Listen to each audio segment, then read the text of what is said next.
There's no easy way to say this. Guess I'll say it to How have you your been? Like, you've been face. busy recording bands and sort of obviously gigging and things. Yeah, we just finished up a little Canadian, couple dates in Canada, Alaska. The Alaska trip kind of stamped my final. It was the final frontier. It's my 50th. I've been to all 50 states in the U.S. now, Oh, but amazing! I'd hit the original 49 probably 7, 8 years ago. But I was like, as soon as I get to Canada, I can say I've been to every. I mean, to Alaska, I can say I've been to every state. So Yeah, I can say that now. no, that's pretty cool. Like, I said, I've been to the states, been to like Florida and like Orlando when I was young, and like Disneyland and stuff. But when I was really really young, I don't remember much of it. I think I went to New York with university for like a music trip. And went to like the Bowery Ballroom and some other venues and saw like the Sword and some other sort of really cool bands. But yeah, I want to go like it sounds very stereotypical, but go like to Nashville and things. I'd love to go to like New Orleans and kind of where like all the smoky kind of jazz clubs are and things like that. And my partner wants to go and obviously get a genuine pair of cowboy boots. So one day it's just go like Disneyland. It's really expensive, but yeah, it's like I think to go to Disneyland for even a week, it's like thousands of dollars. I can't remember how much, but I think one day we'll have to save up. But I'd love to come Yeah. across. So let's start. I said from the beginning. So tell me about your life in Mississippi before you went to Nashville. So what was your life then, and when did your drums when did that all start for you? Yeah, well, I've definitely started playing drums, um, you know, at a really young age before I can really remember. And then playing at church. Um, and they would, allow me to get up there and um, on certain songs and play even at like 5 and 6 years old, in front of like a television audience, pretty big crowd, lights, stuff like that. And definitely gave me, um, I was able to get my feet wet and performing in front of people and that rush, the nerves, all that stuff. But it really, honestly, I can't say when's the first time I ever played in front of people. I wouldn't be able to remember that. I was playing in front of people before I can really remember. But um, so my initial goal was to become the drummer for the church. That was my ultimate goal. Of course, I'm a kid. That's just about as far as I can really see. And I started playing with some guys there, and that were sort of like my childhood friends. They're kind of like family growing up playing together, and really great, unreal players. Really, a lot of competition with other drummers too, and could steal stuff off these older guys. And um, but then ended up meeting this band that was in the bigger city in Mississippi, which is Jackson, um, and they were a rock band. They were, playing, opening up for bigger bands and stuff like that. So there was an opportunity for me to join that band, and I ended up doing that. And kind of, I did neglect my role as the drummer at the church, and started traveling with that rock band. And then eventually I was in a position where I'd been doing that for 5 or 6 years, and then I was like, man, I gotta.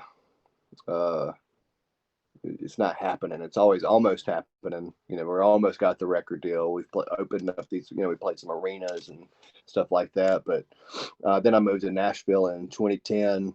I was 25 and had to kind of navigate that scene. I wasn't really networking in a sense, but I was, but I wasn't actively networking. I didn't have business cards or nothing like that. I just was starting a life there, and then ended up helping a guy um, that had moved to Nashville that was a very talented artist, and I really believed in him. And for a few years, I was just just put all my eggs in that basket, never getting paid or nothing like that. Put the band together, and then showcased after showcase until the guy got a record deal, and he let me go the day he got his record deal, and just crushed everything, just all my dreams. And I was like, man, I'm starting over again. And I thought about leaving Nashville, whatever, but the Pete Sternberg that plays bass for Brothers, they had just got a record deal, so he had pitched to them me playing drums, and they had seen me play at one of the showcases I did for that artist. So they'd already seen me play, and then I joined Brothers Osborne, not knowing that it was going to take, be what it took a long time for it to become what it is, but I didn't realize it was going to, end up so far playing on the Grammys and winning Grammys and gold and platinum records. All that stuff is all you can hope for, and that's, everybody anticipates that's the end goal, but there was no way. I just had to put one foot in front of the other, and thank goodness it was the right move. Would you say you're from your days in Mississippi and then moving to Nashville? Would you say your playing, your style, your kind of sort of, I guess, your musical abilities, drum wise, would you say they changed a lot? Like how did they kind of evolve and progress? Yeah, it definitely did. I was playing all kinds of styles at church, but it was, Metallica originally that got me into really heavy or heavier music. And that kind of moved on to even more, aggressive metal. And so I definitely was playing that style and trying to get better at that style and some like prog rock kind of bands. But when I moved to Nashville, I don't know if I made the active decision to do it, but for some reason I just set up a single kick pedal, or it was a double pedal and I just never hooked up the other. But I just set that up and forced myself to. Everybody's like, "Oh man, that's a groove drummer. This guy's a groove drummer," and I always thought, well, that must be the highest compliment. But everybody thinks they're a groove drummer, when really the test of that is for you to sit down and play a groove and repeat it and keep on repeating it without the impulse to keep on adding something or do something flashy or add another kick pattern or all these variations. It's like a groove guy can set this groove and loop it like a machine. So I just started thinking, man, that's how I want to play. I want to play like a groove player. And I think it's more to it, but I think it's funny to say I started making money the day I switched to a single pedal, which is, that's silly. But I wasn't setting up big drum kits anymore. I was just setting up, really, honestly, the few little gigs I had in Nashville, I just set up a 4-tom ride cymbal, kick, snare, hat. I was like, if I can't do it on this, then I'm not a groove player, and also it was a real pain to set up drums, so. Yeah, when you got a lot of gear. I guess Yeah. you look at your Nico McBrains and when Tommy Clifetos played for like Sabbath, you've got so many toms, so many cymbals, or Neil Peart as an example, he's got drums in front of him, drums behind him, and stuff like that. And I guess it's the whole what's the word, mentality, like less is more. Like I'm sort of similar: kick drum, rack tom, ride, floor tom, and then sort of 2 other cymbals and hats. And that's just literally when I bought my first kit in 2004. Was it 2004? No, 2003. I did like a gap year before I went to university, and I basically ended up working for like Virgin Megastores in Heathrow Airport, and I basically saved loads of money to get my first kit. And there's like a Tama thing, and I'd always just had that setup. I never did the whole 3 toms. I don't know, I guess you watch other drummers how they set up their gear and things like that. I remember like in the early days, I was really trying to learn triplets, and I just found it made more sense 2 toms there. And I don't know, and it just kind of stuck that way. But what you're saying about like a groove drummer, not necessarily playing like a machine, but like obviously click tracks and things.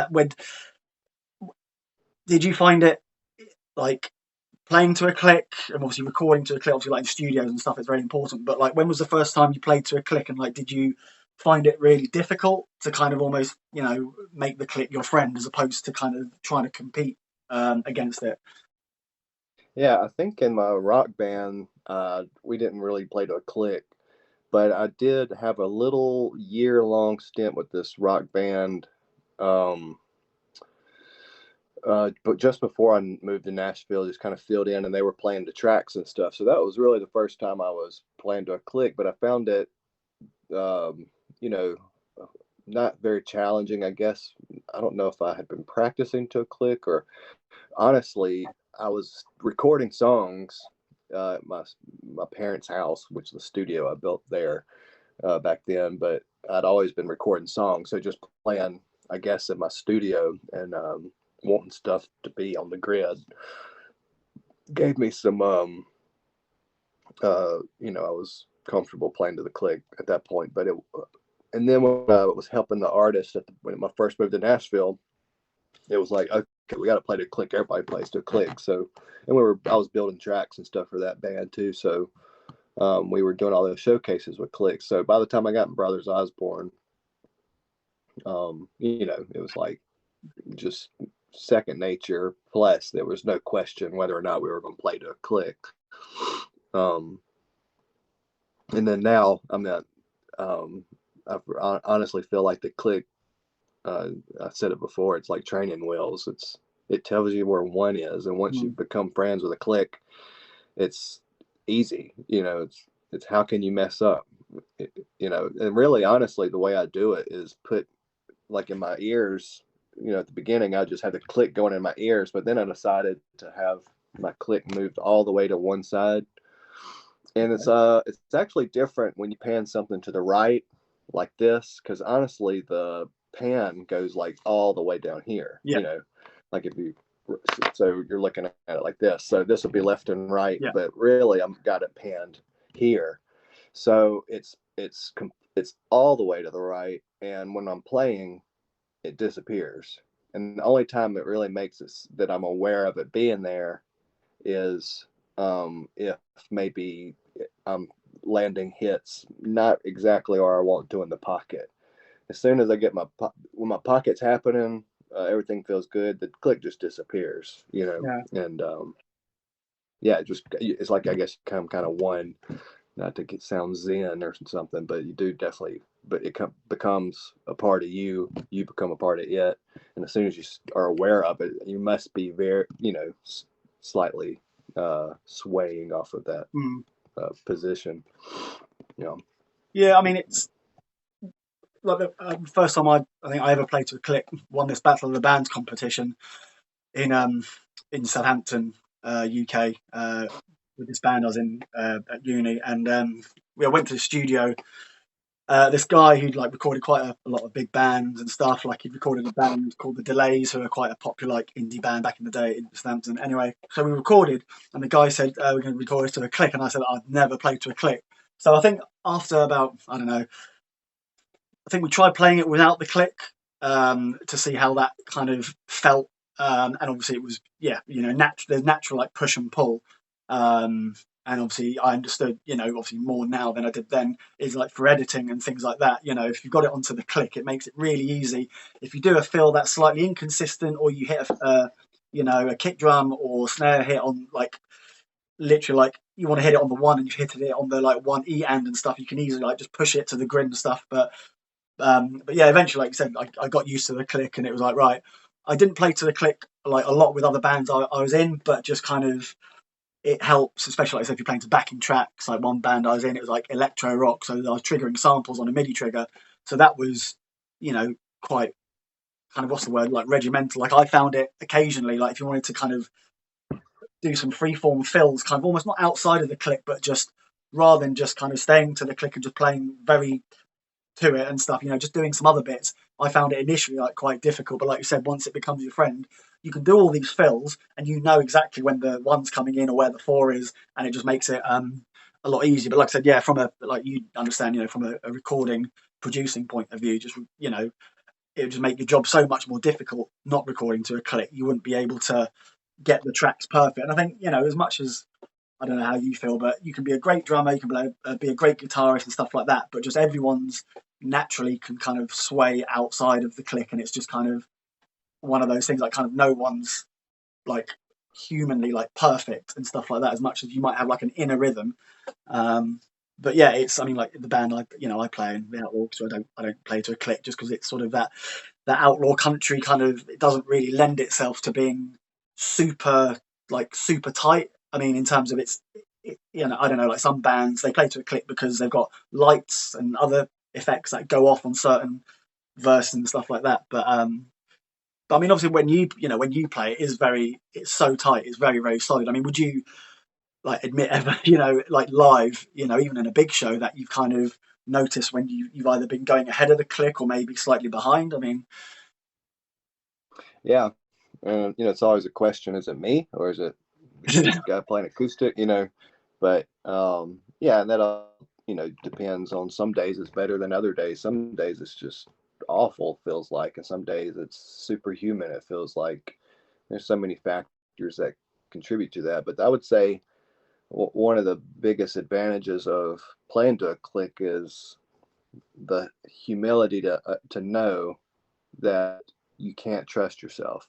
And a lot of people can say, "Oh, I can trust myself." It's like, what kind of human are you that you can wake up and feel exactly the same? That when adrenaline kicks in, you feel exactly the same. You know, all this stuff. That you have some superhuman capability of understanding. You know, this is the degree of adrenaline I have, so this is the degree I need to perceive the click to be slower. Now, the other part of that is that when the adrenaline kicks in, without a click track, you have to manually tell yourself to play this particular speed. And you can be sitting here saying, man, this just does not sound right.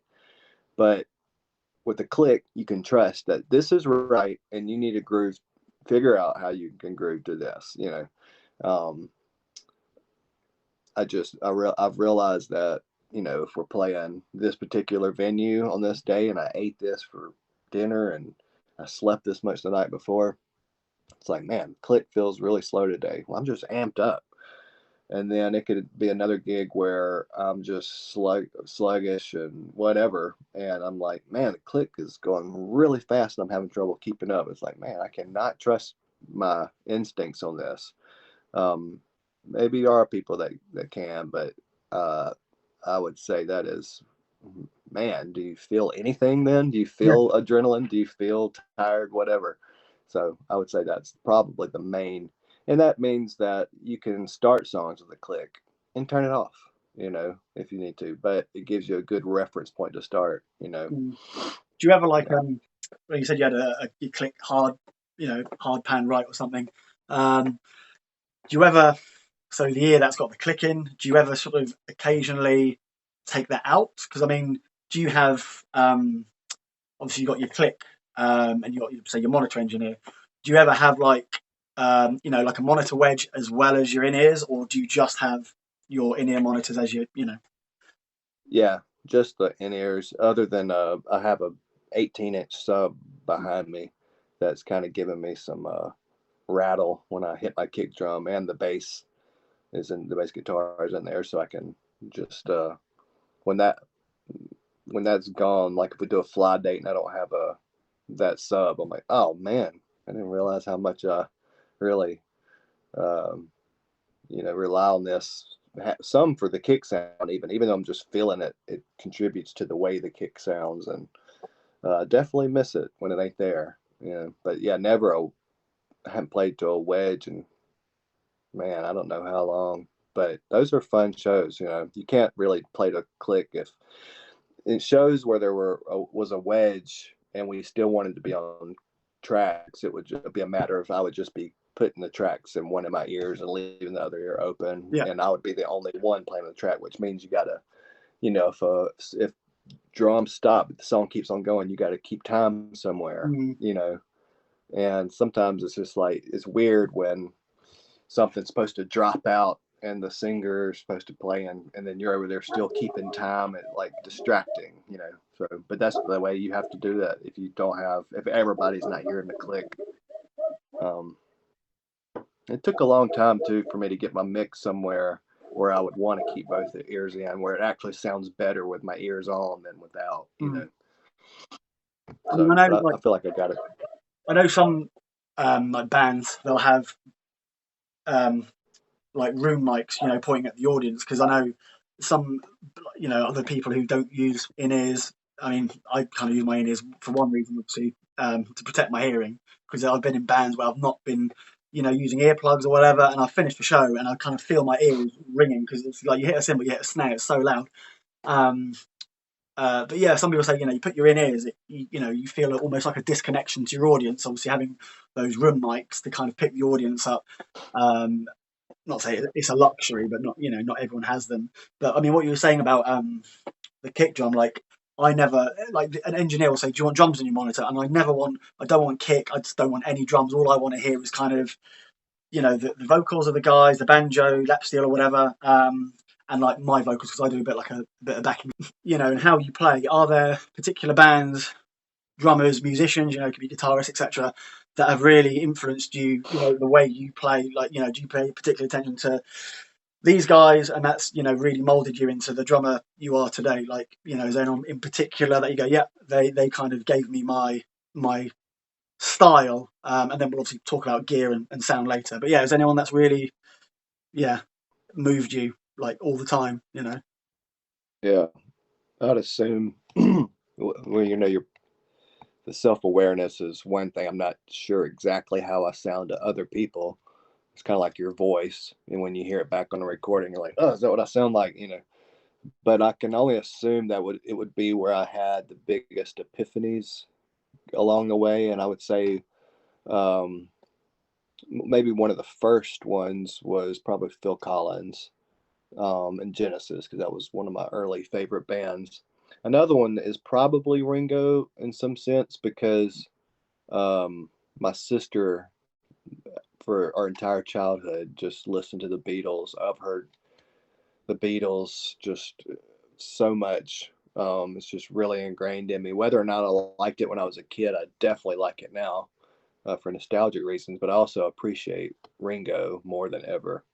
Um, but I would say my biggest first, like, man, this is how I want to play, it was when I heard the Black Album and Master of Puppets by Metallica. I was like, this is, this is what I want tonally, especially as an aggressive drummer. These feels, some of this stuff is, this is big for a kid, and that definitely left a mark as far as like how hard I feel like I should hit to get these tones and stuff like that. I would say when I started digging around, the internet's still pretty new, and early, like being able to find videos and stuff, there wasn't a YouTube, but came across a website called Drummer World, and I had videos of all these drummers, and that's where I really kind of, Steve Gadd had some stuff and it was actually Akira Jimbo that was breaking down some Steve Gadd stuff. And once I learned some of those, it was like, oh my gosh, I just latched on these things and incorporated them into every aspect of my playing. And then definitely kind of getting more into like listening to Willie Nelson and stuff. I was just thinking, really simple, and it's hard to say. I mean, I could go on and about the pieces of the puzzle that make me whatever it is that I am, but I think a lot of drummers, and they say it with, as a compliment, it kind of feels like a backhanded compliment. I know it ain't, but they'll always say, "Man, it always feels like I'm standing on the ledge and it could fall off any moment," and it does. It doesn't. I'm thinking in my head, yes, it does fall off, but I guess it creates a tension that feels like, it could, or a riskiness. I think there's a risky factor to the playing too that may give it and honestly, it's like, it may be risky, but it's maybe even something about my stool. It's like sometimes I feel like I'm going to fall off my stool, you know. So that maybe that's a part of it. Who knows? You I know? think sort of, I guess, as a musician, however good or not you are, I think, yeah, like I said, you're always at risk of naturally kind of like making a mistake, and kind of, I guess, how you sort of bounce back from like that mistake, a bum chord or something. Matt Halpin of Periphery, they're kind of like a tech metal band, I guess. And I did a clinic with him at this gig they did in London before the show. And when you listen to how he plays cymbal fills and tom fills in really kind of weird places, almost not on the one hand or one E hand. He kind of plays it in between, like almost, I can't really describe it. And the clinic he did, he picked a couple of songs and he broke it down. He said, because all he had was a kick, snare, and a hi hat. He said, look, you play the bare beat, this, so 1, 2, 3, 4. And then he kind of, I guess, like a puzzle, or, like you're layering a cake, kind of added all these different bits on. And you thought, God, that sounds complicated. He's like, well, actually, the bare bones of it is a 4/4, 3/4, 12/8, or whatever. And he said, you start from like the bottom, you start from the basics, and then you add all your like kind of making a pizza or whatever, adding all your different toppings and stuff, and then you've kind of got the whole picture. But when I listen to him play, it's so like blisteringly fast and do lots of double pedal. I think obviously a lot of the drums on the recording, I think he uses triggers. And you think, God, it almost feels like a runaway train that's about to go off the tracks, but he's actually, really, really in control. And I guess like you're playing, and as a drummer, you should kind of, I guess depends on sort of the music you play, but kind of be steady, because what you don't want to do is you don't want to be the drummer at the back where your guitar player, bass player, whatever, they're kind of worried about what you're going to do next and feel like really nervous. You obviously want the guys in the band to really trust you, and like, you're kind of like their, say, safety net, as it were. They can kind of lean on you because they know exactly kind of, what you're doing. And sometimes, I guess maybe as a younger drummer, I think maybe you found it is, the temptation to kind of be flash and be like, look, look at me, I'm the drummer kind of thing. And it's sort of growing up, it's not necessarily all about you. And like saying, musical sensitivity, playing in the pocket, not, it's almost like, trying to overshadow what everyone else is doing. Because in a band, I guess it's like it's like football. You're kind of in a team, and you're all working together. No one should be sort of going in a different direction. Because I think when I've seen bands, again, in the younger days, you can kind of tell when a band's they're not really together. They're kind of trying to almost, do their own thing. But I mean, you probably agree, as a drummer yourself, very solid. And, you're complementing the song as opposed to, I don't know, trying to show everyone up as such, So talking about like sound and things. So obviously with the music, you were talking about, listening to Metallica and, all these other bands, Alice in Chains, etc. Are there any drummers that have inspired you to kind of create your sound? So like, for example, for me, I love Zeppelin. I love John Bonham. I think, Bonham's great. I love the sound of the drums. For me, it doesn't suit the music that I'm doing or necessarily how I like my drums to sound. But I love listening to like soul music and Motown. Like there's a richness like chocolate to Motown, a real kind of fat controlled sound. And that's kind of how I think I've taken my gear to be. So I use some Diril cymbals, which are like quite dark and trashy. Use sim pads to kind of control the volume of the cymbals. Use like tone adapters and moon gels just to kind of cut decay and things. So everything I'm trying to do is to make the sound rich and kind of not loud. Like if you go for A customs, obviously, But yeah, how would you describe your sound, and who's really inspired you to get your sound? I think it's a song by song basis rather than an overall like signature thing. Now there's people that have signature things like Bonham and like and honestly it's kind of the same one as Alex Van Halen. When you hear Van Halen songs, you say that's that snare sound, and you think, man, that's the Alex Van Halen thing. But really, if you listen to it, you're like, that sounds just like the Bonham thing. And so that would you would start kind of saying, well, if I needed that particular thing, well, how would I do that? And you would say, well, the best thing to do would be go to look at a video, get as close to the drum set as you can, and luckily with the internet, there's articles on how Bonham and Alex Van Halen got that sound, and they're very similar. It's a superphonic 6.5-inch snare, but you can tune that 1,000 ways. Um, it, Lots of people play that snare, but those two in particular had a sound, and then you can get down to the details. Well, they put the diplomat on the bottom. They tuned it to this particular tension. The snare wires have this many wires on it. The top head is this, whatever, attuned. The relationship between the top head and the bottom head should be, this particular thing. And if I was thinking, this needed to be like a Motown retro thing, I would go look for whatever the exact, song that I even wanted it to sound like, see if I could find videos of that. Look at the drums, like, oh, they're playing a old Ludwig kit. Yeah. The snare, that's definitely a superphonic or a 5.5. If you can find any information about how some of these drummers got this particular sound, and of course listening to headphones, you're like, well, this is super dead. It's going to take more than a moon gel. Shoot, I'm gonna have to find something heavy like during paperweight, to get this sound, and just experiment in that way. Or the kick drum, man, they have one of those felt strips, Yeah. On the thing. So it's like, I have a pillow. Well, I'm going to take the pillow out and put these felt strips on it. There's so many ways that people have used the drums, and so many brands and techniques to getting different sounds. And I've just always taken it on a song by song basis and got as much information, just even visually, that I could get from the internet to get certain sounds. I wouldn't say it's one particular drummer, because a lot of time their signature just may be what happened to be a series of hit songs that you recognize that drummer, recognize that sound, and they all happen to have the same tone.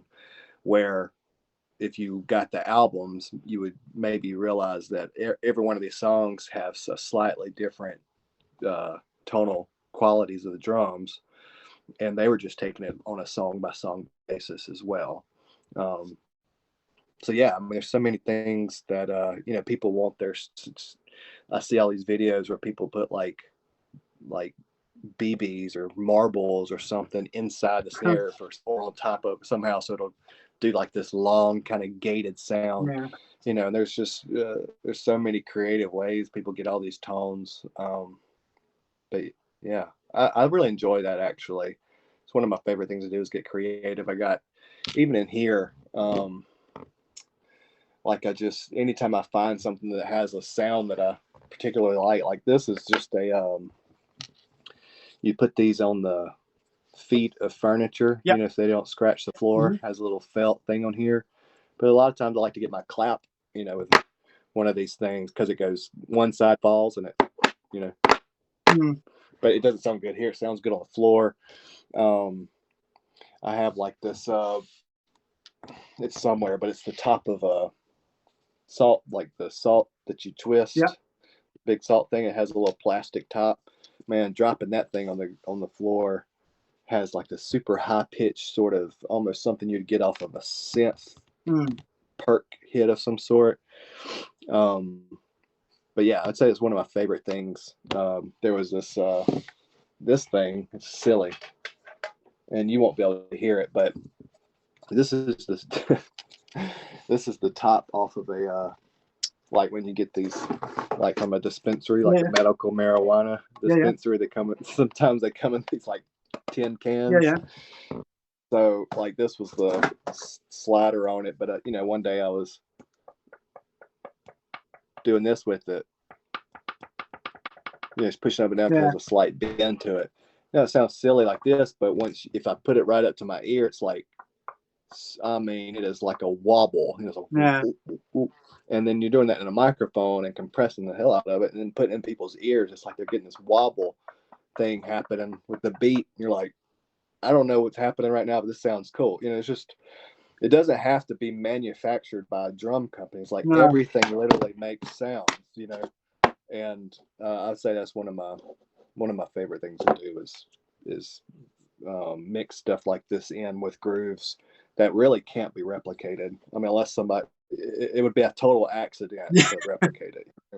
I think that's great. I mean, I kind of agree with you because like when we recorded our recent album sort of in the last year, we've got a song called like "Done My Time," which is kind of like a chain gang kind of song, and it's kind of like about what you're waiting for the end of the day, to finish work so you can kind of escape and get off home, and we had like these room mics where they're doing stamping, and obviously you'll get different acoustic qualities in like different rooms and things. It's like basically called the Old Chapel, and it's like an old, basic converted church.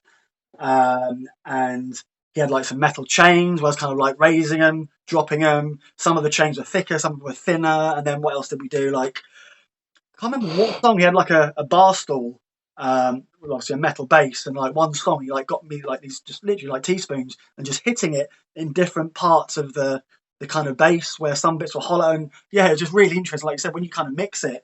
I mean, did one song which was a bit. Do you know the song "Jordan" by Rival Sons? I don't think so. But listen, it's like a real like it's quite say a romantic song, but it's like Michael Miley. Like he's one of my kind of favorite drummers because he plays like a swung feel, and that's kind of how Um, but he's hitting it so softly, like the snare.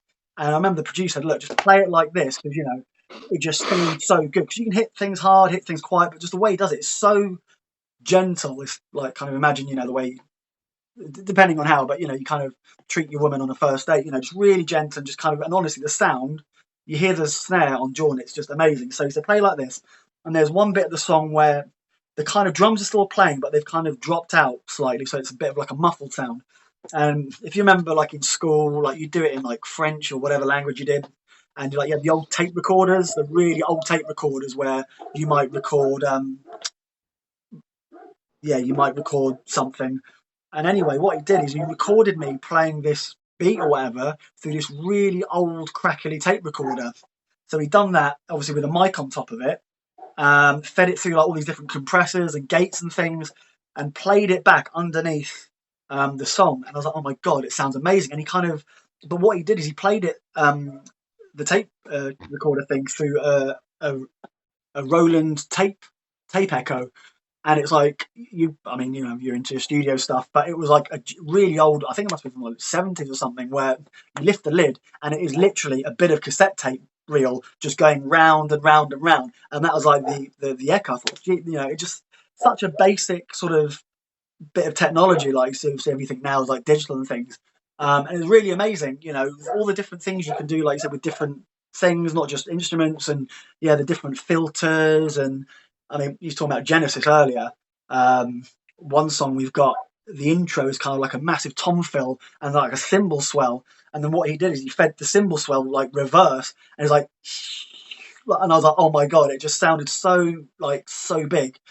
But yeah, I mean, it's just like I said, getting creative. It's just it makes your stuff stand out from like anyone else who's just using a standard effect or whatever. But yeah, I mean, tell me more about like the Gilded Palace because how did you get into recording and things? Because being a drummer is one thing, and then recording and all the different production techniques and things, that's kind of like a different world.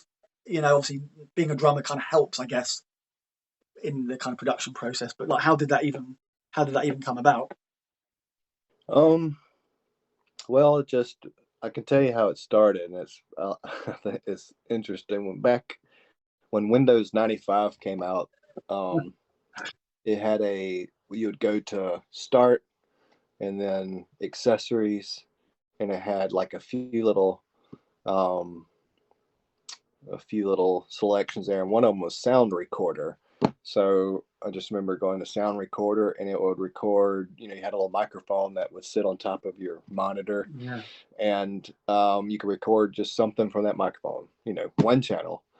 So I got to thinking, and I was in 1995. I'm 11 years old. We got our first computer maybe sometime around then, and so I got to thinking, well, and I was able to like burn CDs Yeah. kind of early, like before my peers, because I had some older friends that went to my church that were super computer geeks, so they would teach me like how I could download songs. Like this is even before Napster and stuff. Um, but I could download songs for free and I could burn them to a CD. So I was like, well, can I burn something from this sound recorder onto a CD? And then sure enough, you'd open up the software that you burn CDs, and I could pull the audio in there and burn it to a CD. I'm like, okay. So what I did was on the back of the computer, it had an 8-inch plug that would go into Yeah. 1/8 inch.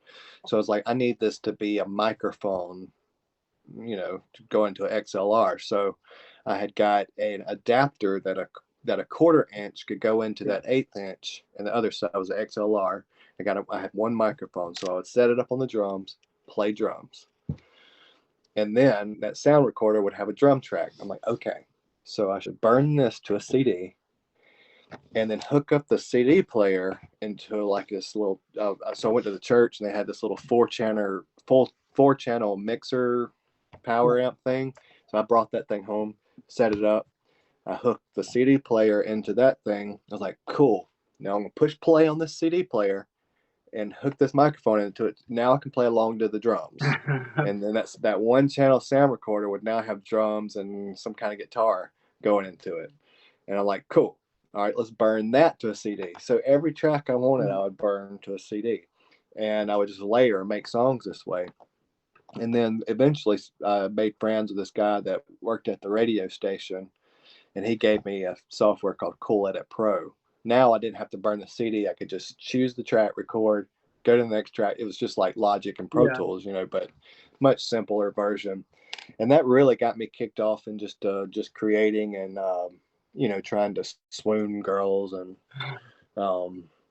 just makes, because to have a CD of songs that are yours that you made it just wasn't that common. I was the only person at my school, that had that kind of, and now it's like everybody does that. That's how I got into it, and I just had songs in my head. I started writing them and could record them, and then eventually I, got all the different recording programs, and I settled on Logic. I really like Logic, and just did it for years at in the storage shed behind my parents' house, and then do it now on a bigger scale, but with the right equipment. And yeah, that's how that started. I really like that story because I just get to relive that, like I'm hacking this system somehow. And you, where, like, it's an interesting question. Where do you feel most at home? Behind the drums, or at the mixing desk? Oh, um, probably probably behind the desk, and because the whole foundation of everything I'm doing starts at the drums anyways. Mm. So it was where my creative outlet would usually stop at drums. Instead, it was just starting with drums. And so it ain't that drums even takes a back seat. It's that I've expanded my expression as a drummer by saying, instead of relying on other people necessarily to express what I want to do with drums, I'm playing drums in a way that I say it's going to be a lot easier if I can do some really strange things, because when I get on another instrument, I already know the strange thing. I don't have to like convince somebody this is cool, or like, I just already know what it is. So really, I'm speaking further with drums. Even when I move to other instruments, it's not that my voice stops and then there's an interpretation and then it's something else. It's like, I'm experiencing drums to the fullest by producing and the mixing process, the creative process. I feel really jealous because you mentioned, other instruments. You can play, like you know, when I started school anyway, if you couldn't play an instrument, they kind of gave you the recorder, which, yeah, is one of the instruments that you could easily make sound really bad if you don't know how to play it. I tried Mm. like other like wind instruments like bassoon and saxophone. I mean, I don't know about say your family necessarily, but like my mum and dad weren't musical as such, you know, so there wasn't anyone necessarily like in my immediate family who were, you know, drummers as such. I mean, my uncle Vincent, yeah, he was a drummer, but I mean, I didn't sort of really see him often, so I don't know like whether I necessarily got it from him or not, you know. But like you know, drums kind of started in church. That's kind of how I started the band. Didn't have a drummer, you know, so I kind of tried, and that's kind of, you know, really how it started. So it's, yeah, because of church. And like I said, you know, in church, the way you play, it's quite kind of different. And I guess, you know, the way you play is kind of the sensitivity you have. That's kind of like a really good foundation for being a drummer in, you know, like say the band, you know, Brothers Osborne or whoever. Um, but I mean, you know, sometimes drums or, you know, anything can come natural to people. Some people like Pete in the band, like, so if you want to be jealous, he can play. He's great. I don't know, you know, like the highest. He can play guitar, he can play bass, play banjo, lap steel, pedal steel, flute. I don't know if he can play any brass. He can do drums, but literally he can play anything, and it's just like musically, his ear is so compared to me, compared to guitar player Dave, because he plays like guitar and bass at the same time, so we don't have a bassist anymore. Yeah, he can play anything, and he's just so clever. Like he can, and I guess probably this is where your mind probably works as well. Is like vocally, he'll be singing something, and you know Dave will be playing a chord, and then he will pick out some really weird, not weird as such, but this harmony where. I mean, I'm getting used to sort of harmonies and stuff over the past couple of years, but I was like, where does that even come from? Like, how does that what note or chord does that sort of relate to into what he's playing in the guitar? And he's like, you know, minor sevenths and all this kind of technical, you know, musical language. I'm kind of like, okay, because you know I was a self-taught drummer, I wasn't really theory, and yeah, he just can pick out all these weird and wonderful notes. And it's like it's not even like a key change. You go, oh my god, and you play it again. You think that sounds amazing. So I mean, were you sort of, you know, did you do lots of lessons when you were younger, you know, or kind of did you just, you know, like listen to Metallica and other bands and stuff and kind of that's how you learn, you know? Yeah, I definitely learned mostly by ear and picking up, you know, from my peers growing up. But I did take lessons. My dad took me to drum lessons at our local music store, and I definitely got a lot out of being at least under some guidance. And I would I would say I didn't take it as serious.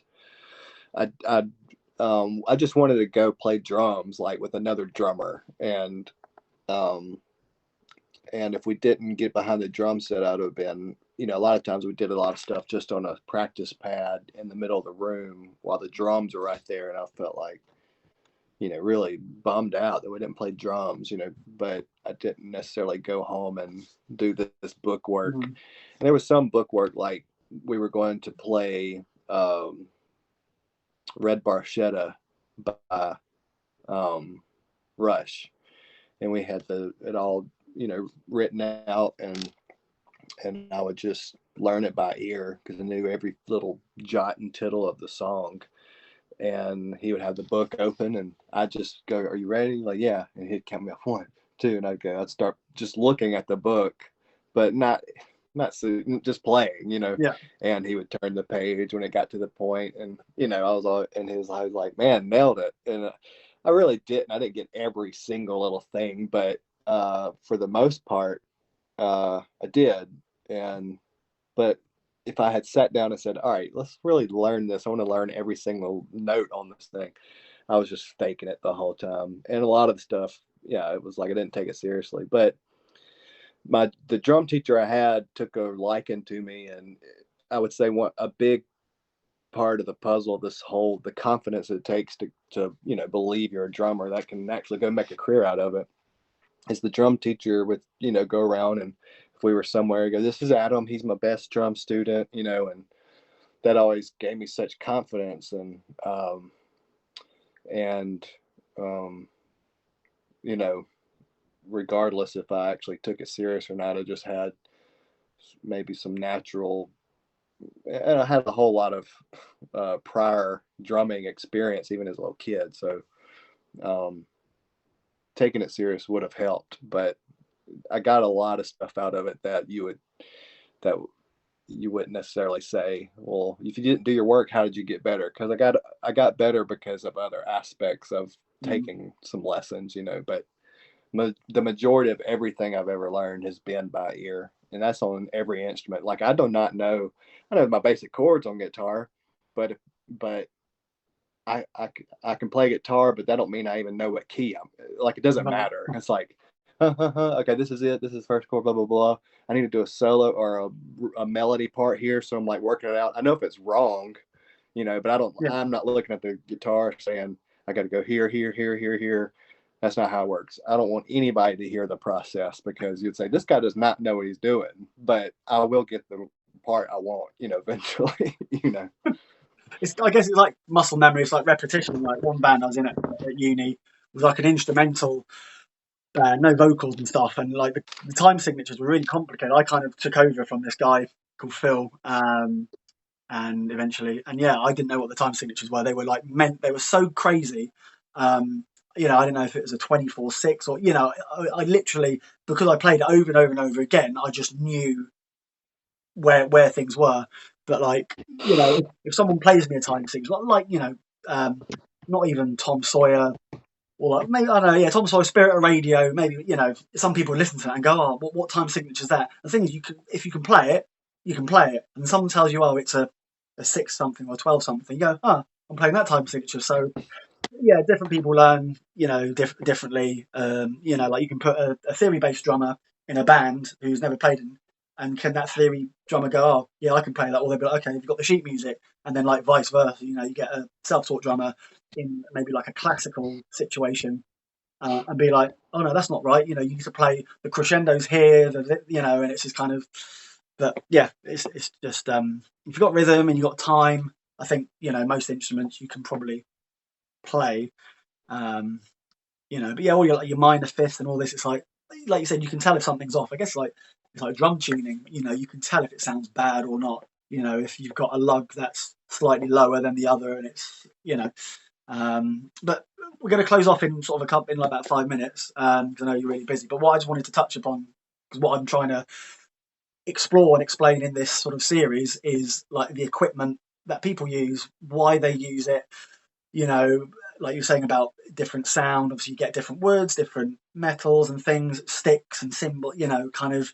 So obviously, I guess you'll have your touring kit, and then you'll have kind of, let's say, one you like maybe practice on. So I guess like give me a rig rundown of what you use, why, you know, the sound, the kind of texture, you know.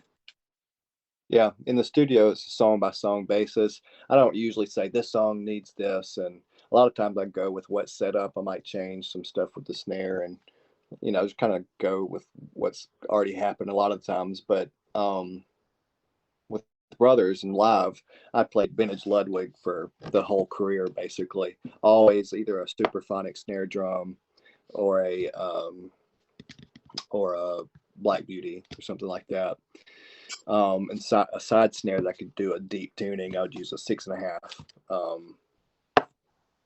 superphonic. But eventually I was like, man, I'm working really hard to play the drums, kind of like get the tones, how I want the drums to feel and sound up under me. So I knew what I needed was a modern maple set of drums. And I met Chad Cromwell at the NAMM show in Nashville. He wanted to show me the new series that Craviotto made. And it was kind of exactly what I was looking for. You know, some maple shells, some basic wraps, whatever. It didn't really matter to me, you know, on the, you know, the aesthetic Yeah. of the drum. But once I got, and I wanted to play an 18-inch floor tom along with a 16-inch floor tom, but because there's a lot of parts in the show that just need that like low, Yeah. kind of thunderous, flammy vibe. But so I'm using those for my kick and tom. They just sound great. You know, it's Craviotto. What do you expect? But snares, I do have a Craviotto snare here that I really love. I chose to keep it in the because I want to, the way I have it tuned, the way I like to play it is really soft. But live, I use a hammered 5-inch Black Beauty, and then my side snare. I've been using this. It's called a Coutin, Acoutin. It's an 8-inch depth, but it's a Coutin. It's the metal is an alloy that's I don't think it's ever been made into a drum. It's a really hard alloy to make. And by hard, I mean complicated. Yeah. And so he sent me that snare drum. It's a great snare drum. So I've been playing that on the side. If I wasn't playing that, it would usually be that 6.5. Yeah. Superphonic. Zildjian. I've always used Zildjian cymbals. They've been really good to me. 15-inch light hat. The Session Crash I've been using, I think it's a 19-inch Session Crash. I've always used a Crash Ride, and that's basically because it goes back to when I was playing just a small floor tom cymbal. I said I need a cymbal I can play the ride on with a good bell, but it's also crashable. And then I used the special dry. It kind of works like a China for me, but it's not as obnoxious. It still rings out kind of like a cymbal, but when I can ride it like a metal breakdown, you know. So yeah, that's my rig. I have no interest in changing that at the moment, unless some of the snare companies want to send me some snares. I'm cool with that. Sticks and heads, kind of. What do you? ProMark. I had been playing 5B. I went to 5B. I would say in the last 2 weeks, I went back to 5A, but the forward balance, because they're a little heavier on the shoulder. Heads, Evans. I've been playing Evans heads the whole time I've been with Brothers. They have the UV1 and UV2 series. They're great. They're not coated, are they? They're coated or clear? I can't remember. The UV. Coated. I've always used coated on everything. I've never really used clear. I do in the studio here sometimes, but if I'm gonna go re-head any of my drums, I'm just gonna go buy a bunch of coated heads. Yeah. You know. No, I mean, I've always, through the years, so my Tama Maple Custom, which I had, at the beginning, I think I had mixture like Zildjians and Sabians. Like I've used them. I've used Paste. I don't know how people pronounce it. UFIP. I've used loads, but mine are what I settled on through like the most. So always they're like their Byzant series, and I love their dark, the dark stuff, because it's, like I said, it's trashy. It doesn't decay loads. It's just more for color. But like I said, what I use now is Diril. So his guy Ibrahim Diril, he started the Byzant series for mine, and the B20 for Pace, I think. And yeah, I've got. I'll show you, but I've got some which are like dual finish. So I've got like a shiny bell, then I've kind of got most of it. The radius is kind of like trashy, and then the remainder of the outside, like circumference, is kind of is polished, and then underneath it's trashy, and because they're like hand hammered, like completely random, you just get a really like a good color.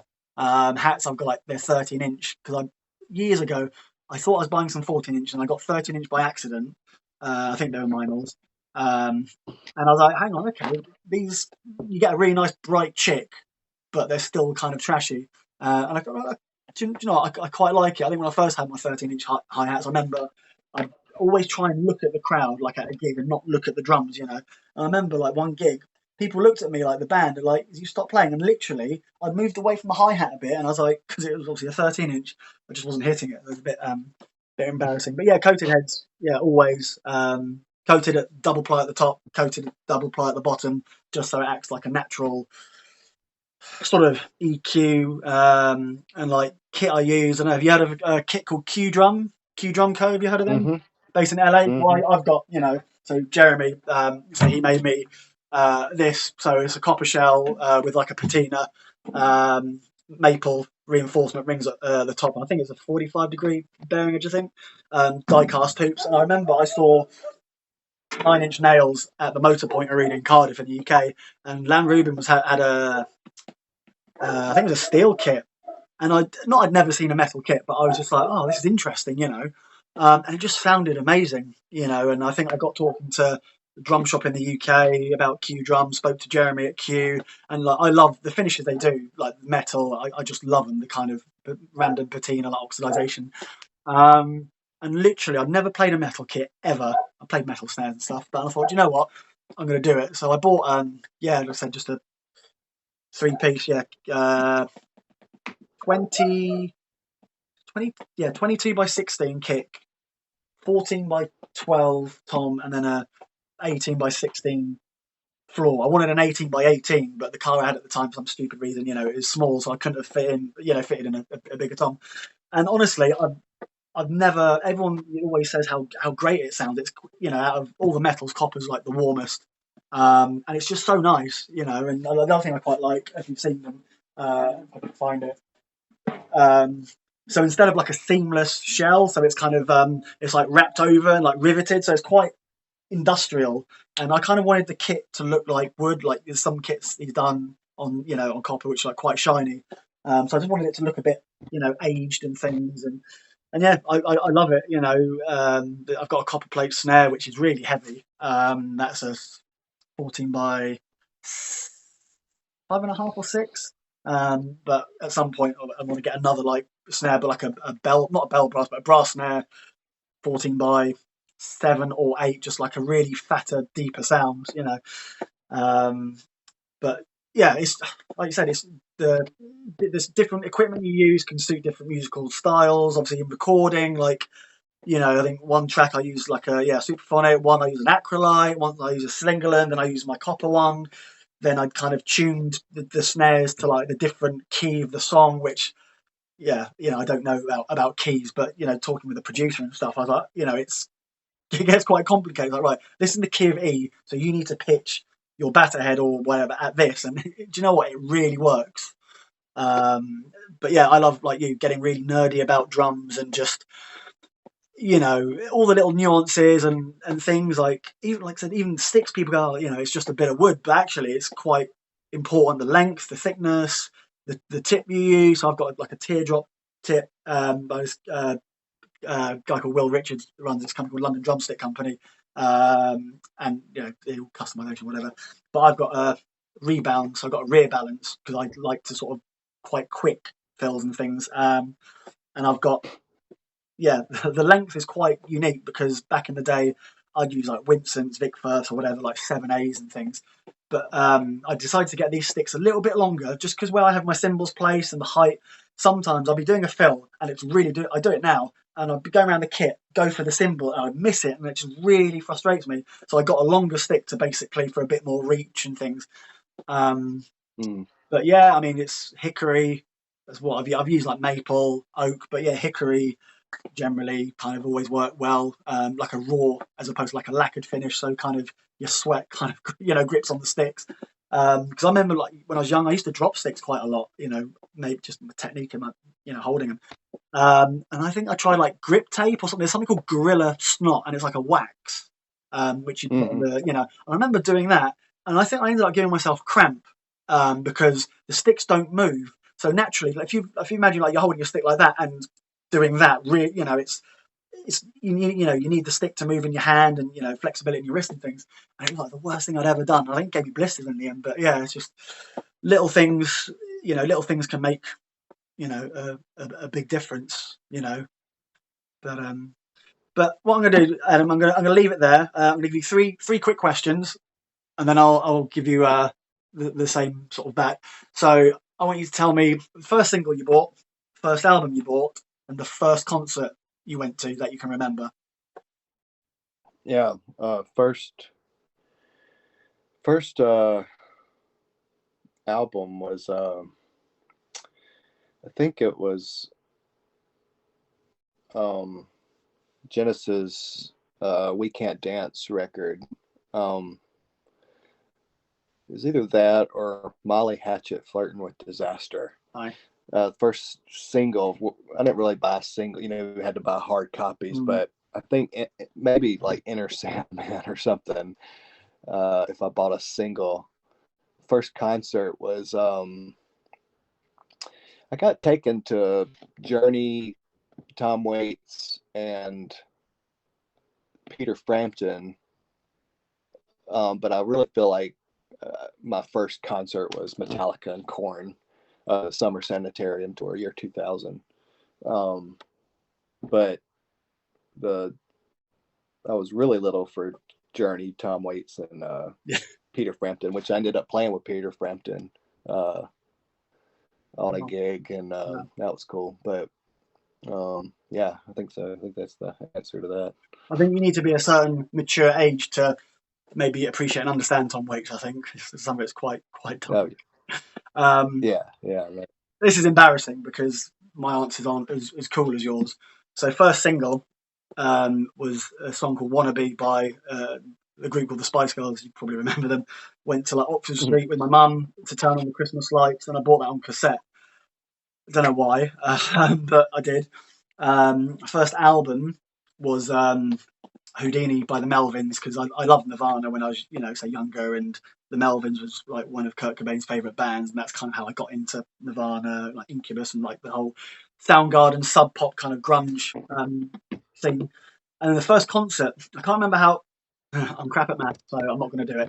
But 1992, Michael Jackson Dangerous World Tour at Wembley, obviously the old Wembley Stadium. I keep forgetting the name of the dude, the drummer, and he's amazing. Do you remember his name? Good, Michael Jackson. Yeah, like he's played with him almost from the beginning. Can't remember his name, but yeah, phenomenal drummer. But yeah, I went to see Michael Jackson, and I remember just thinking how amazing he was. The band were amazing. Like his dancing was insane. And I just remember how great it was, like the guitar and and just everything. And that, I think that's probably one of the concerts that made me want to be a musician. Also, I didn't know what. But yeah, that was like my first concert. So yeah, not as cool as yours. Like I'd like to say, oh yeah, my first concert was Zeppelin or whatever. I mean, I always say I was born in the wrong era because my dad like introduced me like to Buddy Holly, The Move, The Monkees, The Stones, The Who, and things like that. ABBA, and as you grow older, you get into different music. Like I got into AC/DC and Zeppelin quite late on, maybe about 20s. Like prior to 20s, I was into, do you know something called emo? Like emo, it's kind of like a subgenre of like, swept hair, eyeliner, and like your kind of My Chemical Romance stuff. I was into that sort of scene, and then got into this covers band with Dave playing like Joe Walsh, ZZ Top and stuff, and that's how I got really sort of into country and things. But yeah, I mean, it's definitely a maturity thing, music. I think you kind of, you go through the different, what's the word, phases of life, what clothes you like, what music you like, what food you like and stuff. And you kind of settle on maybe certain, new musical genres you like, some maybe you don't. But yeah, man, honestly, you have no idea how grateful I am, that obviously you've taken like another hour out of your time. Hopefully one day, when you come back over to the UK, I'll come and see you, because I really want to come and see you guys, and yeah, that'd be really cool. And hopefully, maybe I'll come over to the States at some point with the guys and come and check out your studio, because I know like Pete, the banjo player, he just loves studios and stuff. And when you showed me before, I'm sure he'd love to come over and have a look. Maybe we can record a single with you one day. That'd be interesting. Yeah, that'd be sick. But, hey, do you mind doing a screenshot and posting so it can look like I did something today? Yeah, no worries. Hang on, let me see hang on, let me just try this. Thank you so much. Love to your family and your girlfriend, and like I said, hopefully one day we'll bump into each other and have a beer or something. All right, man. Thanks a lot for doing this. Cool, man. Sounds good. Cheers, Adam. Take it easy, man. All right. Bye. Take care.